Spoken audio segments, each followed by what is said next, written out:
3,000 years ago, in the forgotten pages of the Talmud, a warning was written, a warning so powerful that the ancient rabbis trembled to pronounce it. They called it Hajara Hakrona, the last warning. And today, at this very moment, as you watch this video, that ancient warning reaches you. What I'm about to reveal could completely change your life. Because there is a spiritual pattern, invisible to the naked eye, that always appears before a great fall, before loss, before destruction, before collapse. And the sages of Israel discovered how to decipher these signs, how to read the divine messages that the Creator sends to protect us. But here's the terrifying truth. Most people ignore these warnings. They think they're coincidences. They think they're just bad luck. And then, when the fall comes, when everything collapses, they look back and wonder, why didn't I see it coming? My name is Rabbi David, and for 40 years I have studied the hidden codes of the Torah. And what I have discovered has kept me up at night. Because these spiritual warnings aren't just for major disasters. They appear before bankruptcy, before divorce, before illness, before betrayal. The universe is constantly trying to warn us, but we must learn to listen. Let me ask you a question that will touch the deepest part of your heart. How many times have you felt something was wrong, but ignored it? How many times has an inner voice whispered, "Be careful," but you carried on? And then you lost everything. If this ancient knowledge resonates with your soul, subscribe to this channel and turn on notifications. Because this wisdom isn't just information, it's spiritual protection. And together, as a sacred community, we will learn to interpret the signs before it's too late. 2,800 years ago, in the kingdom of Judah, there was a king named Hezekiah. He was just, powerful, and beloved by his people. But the prophets began to have disturbing visions. Isaiah, the great seer, received a direct message from God. Tell the king to put his house in order because he will not live, he will die. But let's pay attention to what happened. The warning came before the accident. God does not let his children fall without warning. Never. In Psalm 91 it is written, "He will command his angels concerning you to guard you in all your ways." To guard means to warn. To protect means to advise. In Kabbalistic tradition, there is a concept called Sod HaMazalot, the secret of celestial signs. Ancient rabbis taught that, before any significant event in a person's life, the universe sends 3 types of warnings. A warning in dreams, a warning through people, and a warning through circumstances. And here's the deepest secret. These warnings aren't meant to frighten us. Their purpose is to save us. Because the Creator of the universe, Baruch Hashem, loves his children too much to let them fall without one last chance to change. In the Torah, there is a pattern that repeats itself countless times. Before Noah and the flood, God sent warnings for 120 years. Before the destruction of Sodom, angels were sent to warn Lot. Before the enslavement in Egypt, Joseph had prophetic dreams. The pattern is clear. The sky always gives warning before the storm. But here's what most people don't understand. Spiritual warnings rarely come like thunderous voices from heaven. They come through whispers, sudden intuitions, recurring dreams, casual conversations that touch on a sensitive spot in your life, an inexplicable feeling of unease, a tightness in the chest with no medical reason. The sages of the Talmud taught that there are 3 levels of divine warnings. The first is the remez, the subtle clue, something small that seems insignificant but conveys a powerful message. Perhaps you lose your keys 3 times in the same week. Perhaps you encounter the same person in different places. Perhaps you hear the same phrase from 3 different people. The second warning is the drash, the emotional connection. Here the universe touches your heart directly. You feel an inexplicable sadness, an unjustifiable anxiety, a fear that seems to arise from nowhere. Your body knows it, your soul feels it, but your mind still resists. And the third warning. The third is the sod. The secret revealed. This is the moment when everything becomes crystal clear. You receive news, a document, a confession, and then you realize, God has been trying to tell me this for months, and I haven't listened. In Kabbalah, there is a profound teaching about neshamot medubarot, communication between souls beyond the physical veil. Before any significant change occurs in your life, your soul already knows. It has already received the message from the heavenly throne, and it strives desperately to communicate it to your conscious mind. Rabbi Isaac Luria, the great Kabbalist of Safed, taught that each person possesses a spiritual network connected to Ein Sof, the infinite, and through this network messages constantly flow, warnings, guidance, protection. But most people live with so much mental noise, so much distraction, so much emotional chaos, that they cannot hear the whispers of the soul. Here's the secret that completely changed my life. Spiritual warnings always come in patterns of three. 3 similar dreams, 3 related conversations, 3 impossible coincidences. Why? Because in Hebrew tradition, the number 3 represents chazaka, the establishment of truth. Once could be a coincidence, twice could be chance, but 3 times is the universe shouting, "Wake up, pay attention, this is real." And there is something even deeper. Spiritual warnings always come with a specific feeling. It's not ordinary fear. It's not normal anxiety. It's something different. The ancients called it pachad shamayim, the reverent awe of the heavens.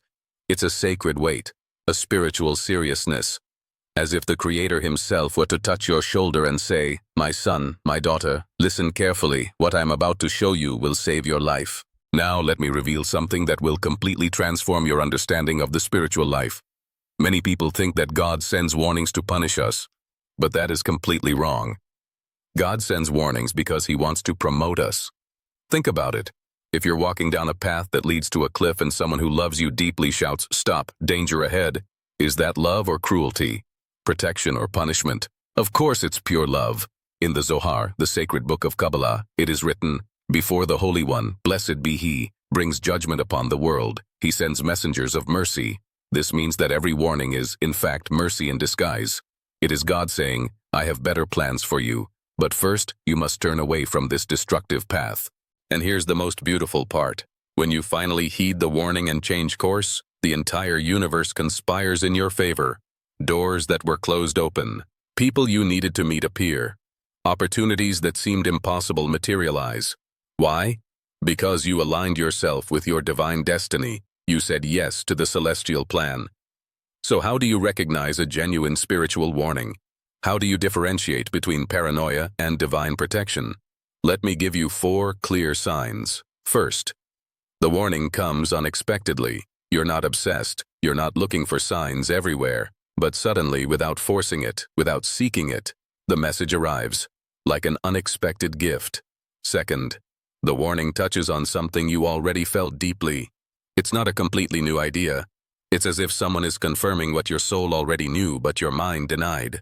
Third, the warning comes with a strange peace. Yes, there may be fear at first, but beneath the fear, there is an inexplicable peace.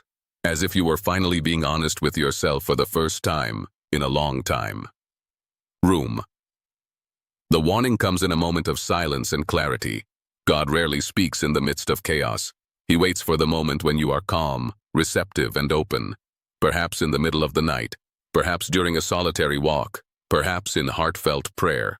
And when you acknowledge the warning, the next step is simple but powerful. Act immediately. Don't wait. Don't justify. Don't seek further confirmation. The Torah teaches, Hayomim b'kolo tishma'u. If you hear His voice today. Today, not tomorrow, not next week. Today. Now I need to tell you something difficult but necessary. When you ignore a spiritual warning, the universe keeps trying to contact you, but the warnings become increasingly intense, more painful, more disturbing. In the Talmud, there is a story about Rabbi Akiva, who taught, everything the merciful one does is for the best. But he also warned, there are 3 levels of divine correction. The first is through words, gentle warnings. The second is through events, small losses that awaken you. The third is through suffering, real pain that compels you to change. The spiritual truth is this: God prefers to correct you on the first level, but if you don't listen to His words, He uses events. And if you don't respond to them, He allows suffering, not because He is cruel, but because He loves you too much to allow you to destroy your own life. I've seen this hundreds of times. A man receives warnings about his health, constant fatigue, unexplained aches and pains, dreams about hospitals. He ignores them. 6 months later, he's in a hospital bed with a serious diagnosis. A woman feels her marriage crumbling, cold conversations, emotional distance, hunches about infidelity. She ignores them. A year later, she signs the divorce papers. But here is the glorious hope. It's never too late to listen. Even if you've ignored 10 warnings, the 11th is still available. Because God's mercy is new every morning. Every day is a new opportunity to say, I hear, I see. I will change. The man who almost lost everything. I'll tell you about David, a 47-year-old businessman from Tel Aviv. He built an empire, restaurants, real estate, investments. He was rich, respected, and self-assured. But 3 months before his bankruptcy, the warning signs began. First, he started having the same dream repeatedly. In the dream, he was in his office, and suddenly the walls began to crack. He would wake up in a panic, sweating, but he would think, it's just stress, I'm working too much. 2 weeks later, his most senior accountant, a man who had worked with him for 15 years, requested a private meeting. He said, David, something doesn't add up with the numbers. I think we should review everything before proceeding with the new expansion. David was annoyed. He sensed distrust. He said, you're getting old and fearful. I know what I'm doing. Another month passed. David was driving to an important meeting when, suddenly, for no apparent reason, he felt such a tightness in his chest that he had to pull over. It wasn't a heart attack. Doctors later confirmed that. It was an inexplicable panic attack. And at that moment, standing on the side of the road, he heard a clear inner voice. Stop. Check everything. You're in danger. But he ignored it. He thought, I'm getting weaker. I need to be strong. 3 weeks later, David discovered that his partner had been embezzling funds for 2 years. Half of the investments were fraudulent. The restaurants were heavily in debt. Within 48 hours, his empire began to crumble.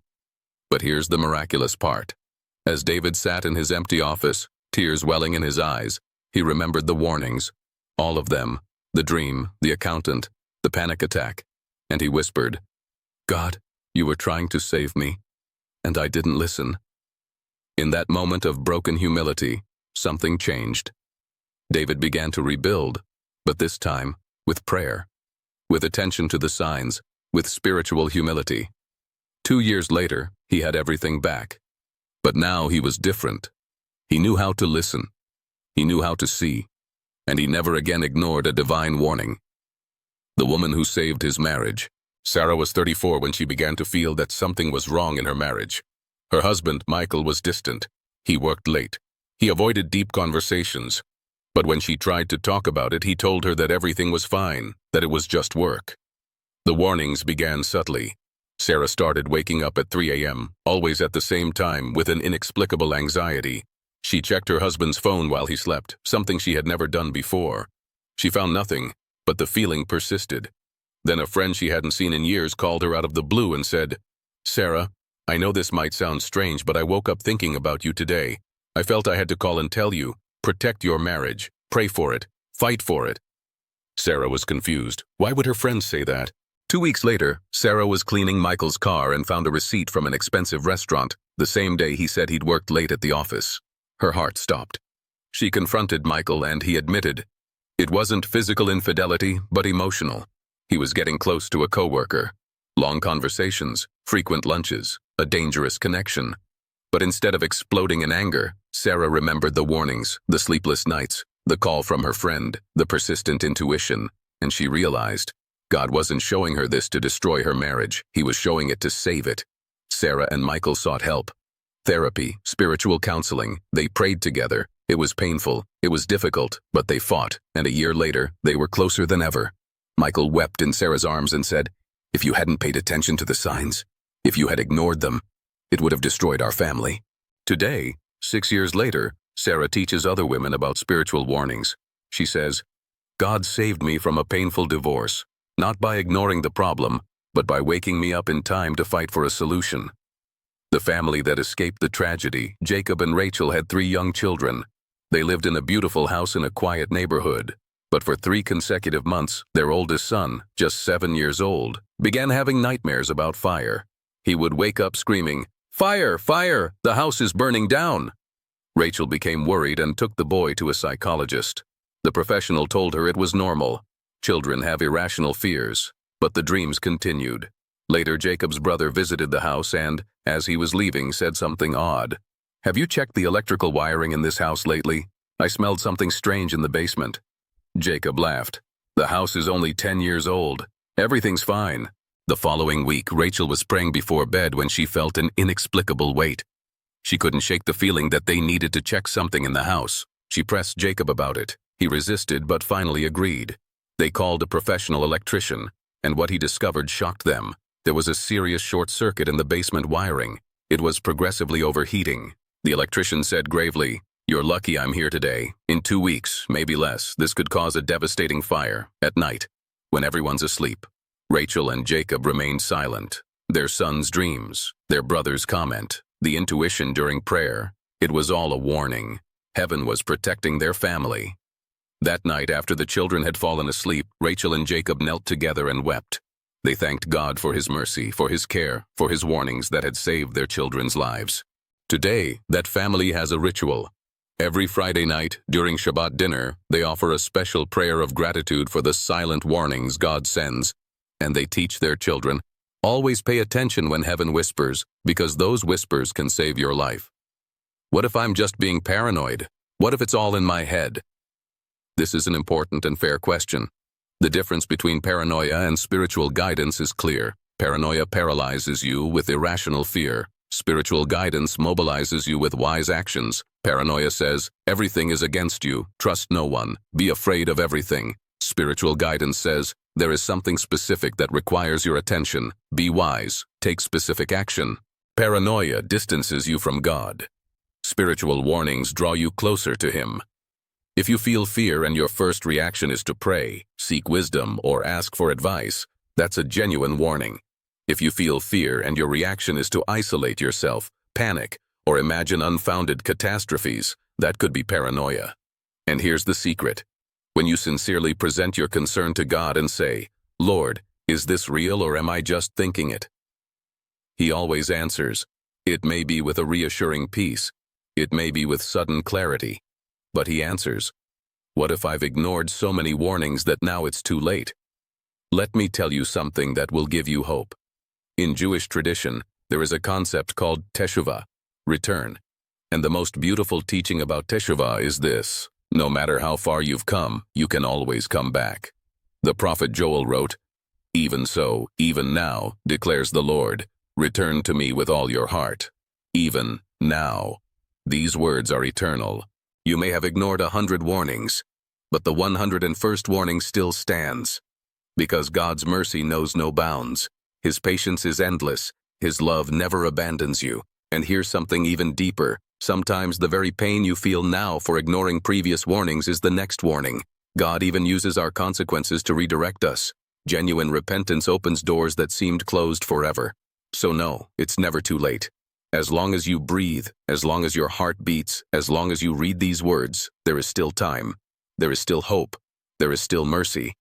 What if I'm not spiritual enough to receive warnings? This is perhaps the most common and mistaken objection. Let's be absolutely clear. God doesn't just send warnings to spiritual people, He sends them to all of His children. Do you think you need to be a rabbi to receive divine protection? Do you think you need to know Kabbalah for heaven to watch over you?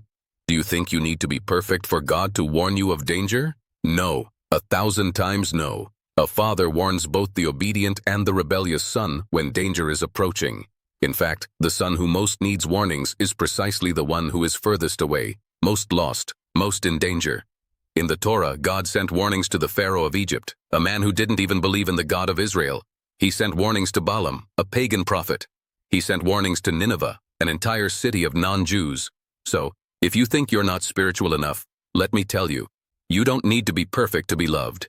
You don't need to be a saint to be protected. You just need to be willing to listen. And if you're watching this video right now, if these words resonate with you, that's proof you're listening. Now I am going to reveal a secret that very few people know. It is a teaching of Rabbi Nachman of Breslov about Hashgacha Pratit, individual divine providence. Rabbi Nachman taught that there is a spiritual phenomenon called layered warnings. It is not a single warning, but a system of interconnected warnings that occur simultaneously in different areas of life. For example, you receive a warning about your finances through a dream. At the same time, you receive a warning about your health through physical symptoms. And simultaneously, you receive a warning about your relationships through recurring conflicts. Most people think these are 3 separate problems, but in reality, it's a single systemic warning. Your entire life is misaligned with your divine purpose. And here's the advanced technique. When you realize this connection, when you see the bigger picture, you don't need to solve each problem separately. You need to do just one thing, to realign with heaven. How? through a specific prayer that Kabbalists call Tefilat HaHizbodedut, the prayer of sacred isolation. You withdraw from everything for an hour, without distractions, and you speak to God as if He were your best friend. You tell Him everything, your fears, your confusion, your mistakes, and you ask Him, "Show me my true path, align my life with your plan." When you do this sincerely, something miraculous happens. Warnings cease to be threatening and become guides. Instead of danger ahead, they become turn right. Instead of you will fall, they become, this is your new path. This is the secret of great tzaddikim. They not only avoid evil, but actively strive for good, and you too can reach that level. Here is your sacred challenge for the next 30 days. I call it the Spiritual Warning Protocol. Every day for 30 days, do this. Tomorrow, 5 minutes. Upon waking, before answering the phone, close your eyes and say this prayer. Lord of the universe, open my spiritual eyes today.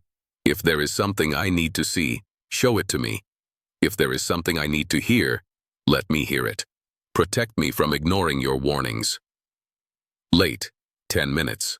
At some point during the day, stop everything you're doing. Be still. Ask yourself, did I receive any warnings today that I should pay attention to? A feeling, a conversation, a coincidence? Write it down in a notebook. Night, 5 minutes. Before going to sleep, review your day. If you identified any potential warnings, pray for clarity. Ask God, if this is real, confirm it. If it isn't, let go of this worry. Do this religiously for 30 days. Don't skip a single day. And I promise you, at the end of those 30 days, your spiritual sensitivity will have increased dramatically. You will begin to see patterns you've never seen before. You will begin to hear whispers that have always been there, but that you couldn't perceive. And when a true warning comes, and it will, you will not ignore it. You will not justify it. You will act with wisdom, speed, and faith.